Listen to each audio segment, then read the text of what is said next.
Welcome everyone. So today we're going to take a look at the Stamina Nightblade build for 1 Tamriel. You will find the written guide on aliashq.com/rampage. I will also put the link into the description from Jekyll. He has a really nice thread on Tamriel Foundry about the Nightblade. He has been playing Nightblade since release, so if you have any in-depth questions, you could go there and I'm sure he will answer you.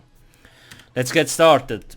So when I buff myself, we sit at 84% crit, 3.2k weapon damage, 32.5k stam and 17.4k health. Now we are using twice more star set still, the Thief and the Shadow, which is really important. Then in terms of food, we are using the health and stamina buff food plus those potions. They give us weapon damage, weapon critical and stamina. We need all of those three because we do not run any crit. We don't run like Evil Hunter or something that would give us the major savagery buff, so we need the potions. Then in terms of racials, like a phrase, you want to have a Khajiit. Nightblade has an easy time sustaining, so Khajiit is the best choice as it will result in the highest DPS possible. You also can use a Red Guard if you want, for example, or like Imperial, but I recommend being a Khajiit. Now in terms of gear, basically 5 pieces twice more star. We are running 7 medium because the more medium armor pieces, the higher the crit. Now there is other sets that are really nice, like Leviathan or the one set that gives you a ton of armor penetration. There is a lot of good choices. I just still prefer Twice Born because it does basically the same damage plus it gives you a health bonus. So we don't have very low health because that's important in trials and also in dungeons, of course. So that's a nice amount of health. Now remember, if you have less than 561 CP, you will have less stats here, okay? People usually forget. Then we're using the Krog, 2-piece bonus. You could use Valid Ref, okay? Like, it's hard to say which one. Like, single target wise, Krog is better, okay? Valid Ref does slightly more AoE damage in trash fights, but doesn't really matter. I prefer the Krog. So 2 pieces of that, because the 1-piece bonus, it's like 3% extra damage on all your skills. It's really strong. The 2-piece bonus is also nice for single target, but what I noticed, you have to make sure, like you have to learn how to position yourself towards the boss, because if you're too close, for some reason, like those drug limps will not hit the boss. It's weird, so you have to test it out yourself and find good positioning, because if you're too close to the boss, they don't hit the boss, then you don't do damage with the set. That's the problem I had recently. 3 pieces Alkosh. You also can use Vicious Ophidian here if you want, it really doesn't matter. Sometimes I actually swap out Head and Shoulder monster set with Alkosh, so it's just a nice group buff, even if you already have somebody in the group running it. 2 people running Alkosh is better than only 1, because nobody can keep the buff up 100% of the time anyway. Then I'm using 2 daggers. Now simply, the axe sometimes seems to have some issues with proccing, so it might be better to go 2 daggers. You kind of need to figure out that on your own, so if you are doing damage to bosses, and if you can check the DPS meters, like look if you have good axe bleed damage. If you do, keep an axe. If not, swap to 2 daggers. Make sure both are sharpened. Really, sharpened is the strongest trait. Just make sure once a boss has 0 armor resistance, then you want to use precise. Really important. And on the bow bar we have a Maelstrom bow. Use sharpened if you have one, but any trait is possible. Now I will also have an alternative setup on my website if you don't have access to Maelstrom weapons. That's basically the gear setup. Let's get to the champion points.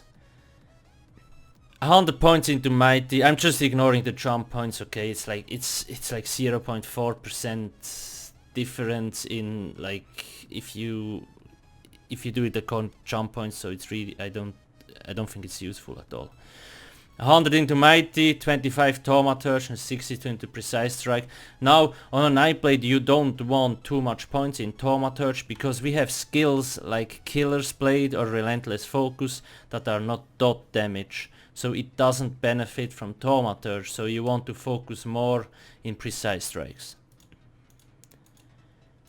Then here 87 Mooncalf, 100 Warlord. 87 Hardy, 100 Elemental Defender. Really simple setup, but this one is the most important. Now if you don't have max CP, just make sure to start with Mighty. Okay, that's actually the most important one. Now in terms of skills, not much change, still Rending Slashes, Steel Tornado, our AoE skill. Then we have Rapid Strikes, Killer's Blade. This is basically our execute, it's really strong. Then we have Relentless Focus. This basically gives us the minor berserk buff, so 8% extra damage. You need to keep this up at all times. Then you see, while active, hitting an enemy with 4 light or heavy attacks changes this ability into Assassin's Scourge, allowing you to fire a single shot from a spectral bow, which deals a ton of damage. That shit can crit up to, I don't know, 40k or something, it's insane. Now, it's really hard to tell whether you should rebuff this once you shot the bow or let it run out. I prefer letting it run out, so, I mean, I will buff it up, I do 4 light attacks and I shoot the spectral bow. And then I wait till the buff run out and I rebuff it again, because the animation of both this here and the spectral bow is kinda long and it feels like a DPS loss, but it's really close. Then we have Rend here. This is basically a must-have. It's stronger than the Dawnbreaker. You lose a little bit of weapon damage, so you see now when I buff myself, come on dude, 3.17. Now if I had this here I would be at 3.36. You lose a little bit of weapon damage, but believe me, this skill is just really strong. Okay, like, where is it? You can empower this skill with the Maelstrom daggers or like weapons, so it instead of the 53 it's gonna do like 90k damage. It's insane. Plus it heals you for half the damage. It's just really strong, plus it gives nice healing. Now second bow bar, Endless Hail. Then we have the Rearming Trap. Like, those two things are really important. Then Poisoning Injection. This is, I will tell you in a second what it is. Now Siphoning Attacks. So this one, like, only use this if you get low on stamina, okay? Because this is basically your resource management skill and it's really strong. You see, all other direct damage attacks have a 10% chance to restore an additional 2k magic and stamina. That's huge. That's so much, it's insane. And here I have the Echoing Vigor. You can choose the other morph if you want, but this one has a bigger radius, so your group members will get hit for sure. 15 meters, really nice. The back bar, we have the In-Cap Strike. So we use this ultimate only in the execute phase, okay? Because you see it buffs all damage by 20%. That's really nice, especially if you combine it with Killer's Blade. Now, the Maelstrom weapons, as you see, your Flurry grants 2k weapon damage on your next single target. That's a lot, and basically what you want to do is Rapid Strikes, Rending Slashes. This one gets buffed, Rapid Strikes. Then you bar swap, you drop the trap, you use Endless Hail, and then you shoot Poison Injections. Like I always say in most build videos, and when you see me playing it, it's always this rotation. Why? Because if we drop Rearming Trap, the trap will be empowered. It will not consume the Maelstrom buff, but it gets buffed. You drop Endless Hail, the trap snaps, it gets buffed, and then you use Poison Injection, and Poison Injection also gets buffed. So So that's why you want this particular rotation. Then again, you need to keep up relentless focus and shoot when the bow is ready. Now, the execute phase is a little bit more difficult. So basically, you have in-cap strike here, okay? It only holds 6 seconds. So you want this skill to buff your killer's blade in execute by a lot. You see, deals 300% more damage to targets at or below 25% health. So if you use your rotation, you first want to drop your skills with the poisoning injection and then use in-cap strike, swap to your main bar and spam killer's blade, okay? Till you have 50 ulti again, you drop trap, this, in-cap. Of course make sure to use the like empower poison injection. Now it's also what is really important about the Nightblade. Basically we have a passive here, Catalyst. After drinking potion you gain 20 ultimates.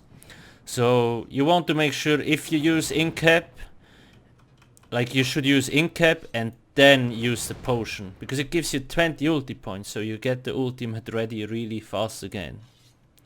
That's not easy to do. So basically that's it about the Nightblade build. Nightblade has really strong passives, like the Catalyst is one, there is others. Let me check here. Master Assassin increases sorry, not this one, where is it? This one, the pressure points increases critical strike ratings for each assassination ability slotted. So the more of those you have slotted on your like main bar, the more crit you get. And then we have Hemorrhage, increases damage dealt by critical strike by 10%, which is also really nice. Plus you see a successful critical hit gives nearby allies minor savagery, increasing weapon critical strike rating by 657. So it's just a lot of crit. Basically when we get into a fight we have like 3%, I think it's 3 or 2% more because of the passive, really strong. Anyway, that's basically it. If you have any questions, ask me in the comment section below. Thanks for watching and have a nice day. Cheers.